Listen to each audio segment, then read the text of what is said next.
Hi hello నమస్తే welcome back to our channel trends of cinema. కల్కి 2898 AD present box office దగ్గర విలయ తాండవం చేస్తుంది. మామ మూవీకి ఏమైనా హైప్ ఉందా? మూవీ హైప్ కానీ ఇదే కంటిన్యూ అయిందంటే రాసి పెట్టుకో, ఇండియాస్ బిగ్గెస్ట్ ఎవర్ మూవీ అవుతుంది. కేవలం 2 రోజుల్లోనే ఎన్నో రికార్డులు ధ్వంసం చేసింది. ఎలాంటి ప్రమోషన్స్ లేవు, ఎలాంటి ప్రీ రిలీజ్ ఈవెంట్స్ లేవు, అయినా కూడా కలెక్షన్స్ లో ఏ మాత్రం తగ్గేదే లేదు అంటుంది. మామ ఆ రికార్డ్స్ ఏంటి, ఆ కలెక్షన్స్ ఏంటి అనేది తెలుసుకునే ముందు నా సైడ్ నుంచి ఒక చిన్న రిక్వెస్ట్. మీరు ఇంకా మన ఛానల్ని సబ్స్క్రైబ్ చేయకపోతే ఎలాంటి మూవీ అప్డేట్స్ వచ్చినా నేను మీ ముందు ఉంచుతా.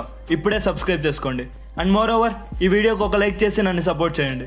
మీరు కొట్టే ప్రతి లైక్ వల్ల ఈ వీడియో చాలా మందికి రీచ్ అవుతుంది. ఇక లేట్ చేయకుండా let's get in to the video. మనందరికీ తెలిసిందే ఫస్ట్ డే కలెక్షన్స్ 191.5 crores.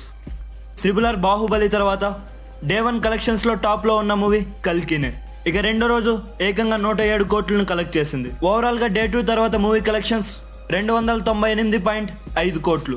ఇక రెండవ రోజు హిందీలో 25 కోట్లు, ఓవర్సీస్లో 40 కోట్లు, కేరళలో 2.5 crores, తమిళనాడులో 4.16 crores, కర్ణాటకలో 9.40 crores, ఇక ఆంధ్ర అండ్ తెలంగాణలో టోటల్ గ్రాస్ 102 crores. డే 2 తర్వాత మూవీ ఇప్పటి వరకు 39% రికవరీ చేసింది. డే 2 కలెక్షన్స్లో వీకెండ్ కూడా లేకపోయినా సలార్ కలెక్షన్స్ని ఓడించేసింది.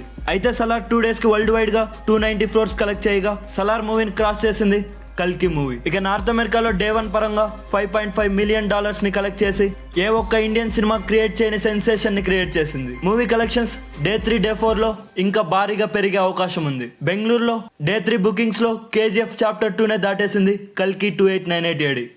ఎలాంటి వీకెండ్ లేకుండానే ఇంత అరాచకం చేసింది అంటే ఇక ఈ వీకెండ్ లో ఎంత అరాచకం సృష్టిస్తుందో మనమందరం వేచి చూడాలి. బయట ఎక్కడ చూసినా పాజిటివ్ టాకే ఉంది. దీంతో 1000 కోట్ల పైన ఈజీగా క్రాస్ చేస్తుందని నేను అనుకుంటున్నా. కల్కి ఓవరాల్గా ఎంత కలెక్ట్ చేసే అవకాశం ఉందని మీరు అనుకుంటున్నారో కామెంట్ చేయండి. That's it for today. Next interesting వీడియోతో మళ్ళీ కలుద్దాం. Thanks for watching.